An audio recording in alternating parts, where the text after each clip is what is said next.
Kamusta po sa inyong lahat na nanonood kayo ng The News Listener? Ako po si Angelo at ngayong araw na to, March 11, 2026 ay anibersaryo na pagpunta ni Rodrigo Duterte sa The Hague. Itong video na po ay mapapanood March 12, 2026. Okay, at itong mga kababayan natin sa Davao at ang mga magagaling ng mga Duterte ay nag-celebrate, okay, ng kanilang ah, paggunita, pag-alala sa nangyaring pagkikidnap di umano kay Rodrigo Duterte. Imagine niyo, live TV, kinikidnap yung tatay nila. Okay, at ang ginawa ni Sara Duterte, naglagay siya nagpalabas siya ng video speech dito. So, iisa-isahin natin. Try natin iisa-isahin.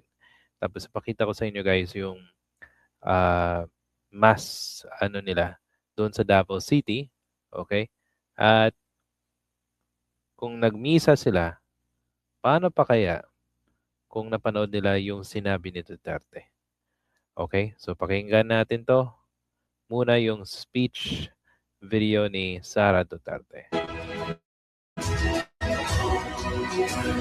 Assalamualaikum warahmatullahi wabarakatuh. Madayaw mayong adlaw kaninyong tanan. Magandang araw sa inyong lahat. Ngayong araw, ginugunita natin ang unang anibersaryo ng isang kaganapang sumubok sa ating demokrasya at sa mga prinsipyo ng due process at rule of law. Okay. By the way, kung sinasabi ni Sara Duterte na yung sumubok sa ating demokrasya, nung panahon ng kanyang tatay, by the way, nawala yung demokrasya sa ating bansa. Imagine niyo yung kanyang kapangyarihan bilang isang presidente ay ginamit niya para ubusin yung mga kalaban niya, especially yung media.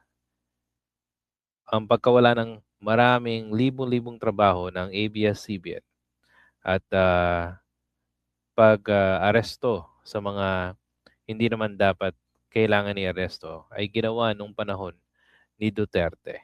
Okay? Imagine niyo, walang due process yung ginawa nila. Tapos ngayon, sasabihin ni Sara Duterte na sumubok sa demokrasya natin. Nung panahon nila,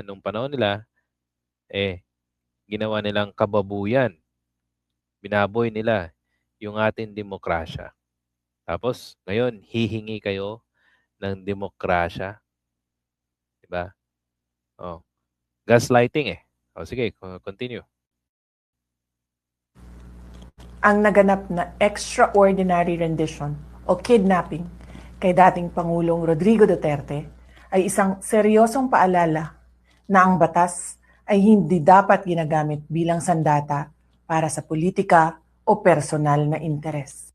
By the way, kinikidnap pa yung taong nasa TV. Tapos ang tagal-tagal. Tapos merong warrant of arrest. Okay? By the way, kahit po walang warrant of arrest, okay, na physical paper, meron pong digital na ngayon. Kaya sa mga DDS supporters ng mga Duterte, mga nabudol pa rin, huwag kayong maniwala sa mga Duterte. Okay? Intindihin nyo, ang ginagawa ng mga anak niya, hindi para ginagamit lang kayo para nandun pa rin yung suporta nyo sa kanila kahit alam na alam ng mga Duterte na hindi na makakalabas itong tatay niya. Okay? Yan. At hindi po kinidnap Ginamit yung batas 9851, okay?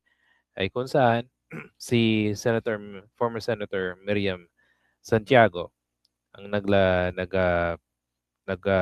gumawa nito. At ayon sa batas, basta merong international body, okay, ang nag-iimbestiga sa crimes against humanity, ay pwedeng isurrender ng gobyerno ng Pilipinas. So walang conflict po sa batas.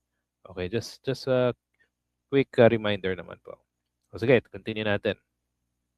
Ang pagyurak sa karapatan ng isang individual sa pamamagitan ng mga irregular na proseso ay hindi lamang pag-atake sa katarungan, ito ay hamon sa ating pambansang soberanya. Aba, siya pa yung siya pa yung malakas yung loob na yung karapatan ng individual ay niyuyurak.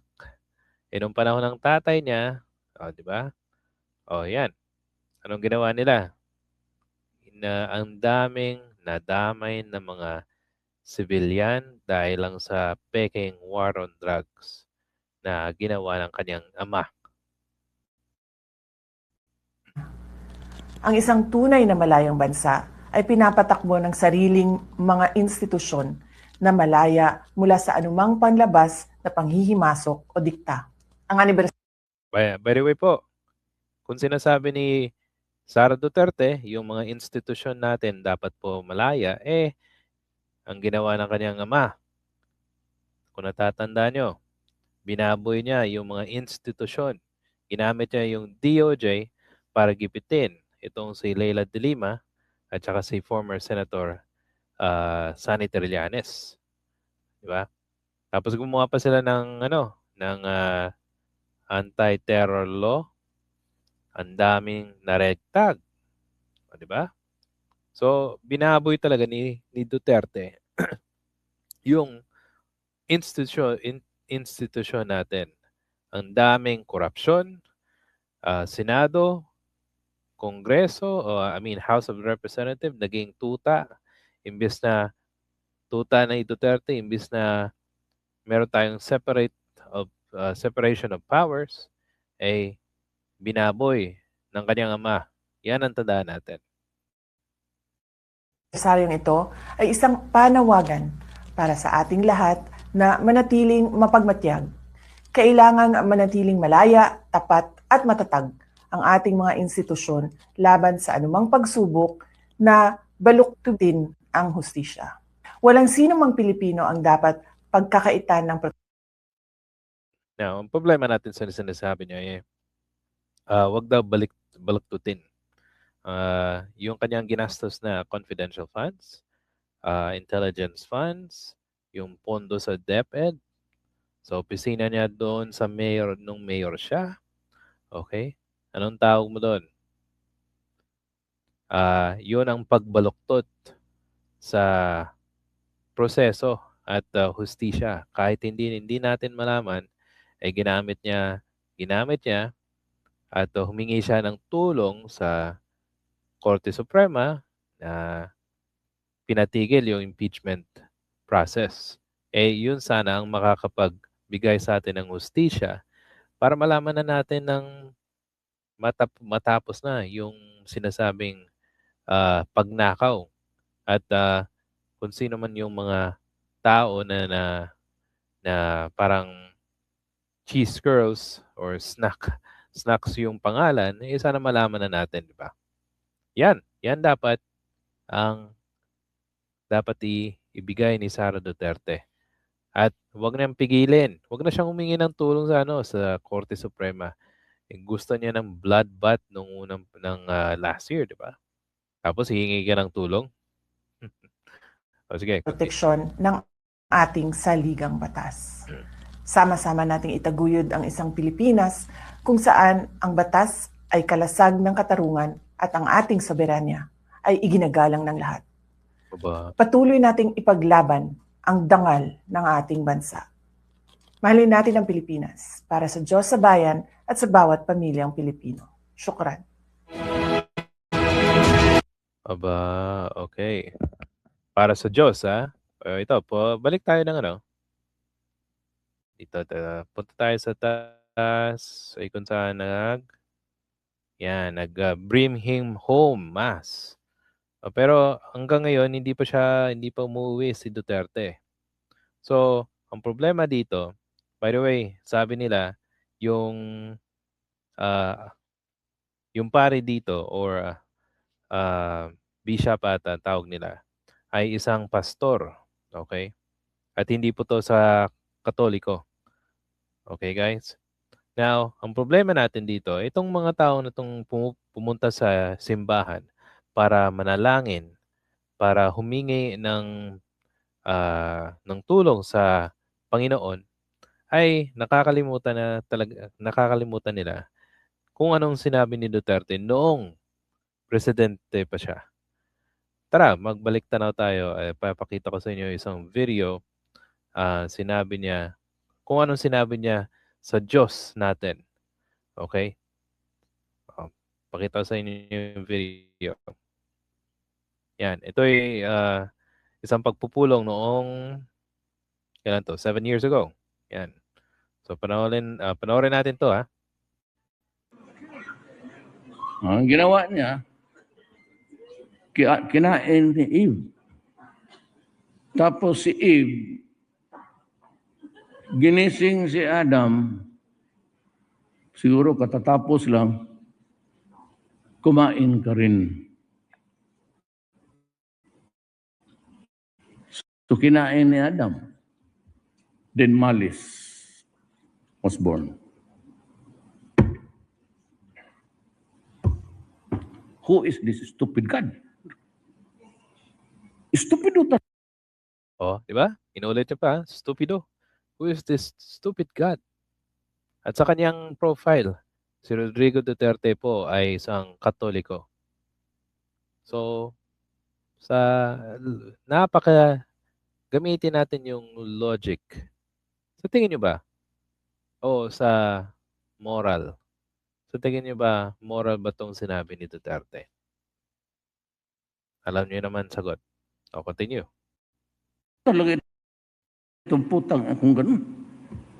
You created something perfect and then you think of an event that would tempt and destroy the quality of your work. How can you rationalize a God? Maniwala. Maniwala ka? Kaya nga sabi ko, maniwala niyang. So tayo ngayon, all of us are born with an original sin. Ang original sin, at I said, ano man yan? Was it the first kiss? O what was the seed? Bakit original? Nasa womb ka pa, may kasalanan ka na. Tsuktsak mo lang yung nanay pati tatay mo, wala ka bang kasali? Tapos ngayon, may original sin ka. Tawa-tawa pa yung mga tao, tsuktsak. Yung tsuktsak parang tigok eh. O, di ba? O yan ang hinihinga nyo ng tulong sa ating Panginoon. Yung taong mismong nagbalahura. O ito pa isa. Wala akong sinabing torpe ang Ginoo ko. Sabi ko, you review the tapes. Diba sinabi ko, your God is not my God because your God is stupid. Mine has a lot of common sense. Sino ba yung tinawag niya God?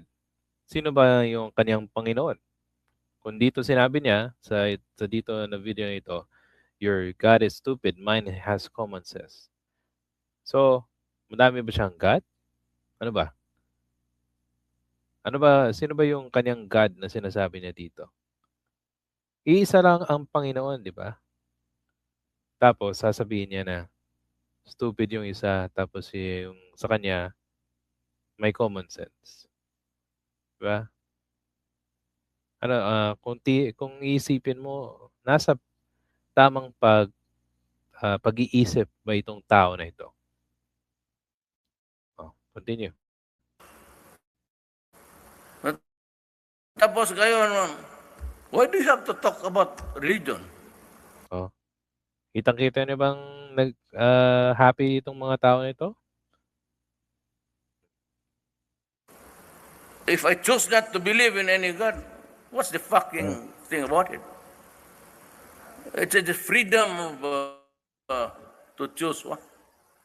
Why do you have to make, sabi ko, ininsulto ko, sabi ko, your God is not my God Remember? Kayong mga EBS-CBN, i-review ninyo yung tapes. Yung pina-aresto ko si Sister Fox. Okay. O yan. So sa tingin nyo guys, ano po ba yung inyong saloobin sa ganitong humihingi sila ng dasal sa ating humihingi sila ng tulong, dumadasal sila sa simbahan, ay yung mismong puon nila, yung tatay digong nila ang bumastos sa ating Panginoon. Ano po sa inyo? Diba? Dapat yan, talagang meron siyang kalalagyan doon sa impyerno. I'm pretty sure. At hindi na siya makakalabas kahit ano pang gawin nila. Kahit magdasal pa sila, kung sino man yung Panginoon nila dito. Okay? So guys, salamat po sa panonood. Kung meron po kayong komento sa ating video, paki-comment po sa ating comment section. If nagustuhan niyo po ang ating video, paki-hit po ng like and subscribe button. Salamat po. And I'll see you sa susunod na video.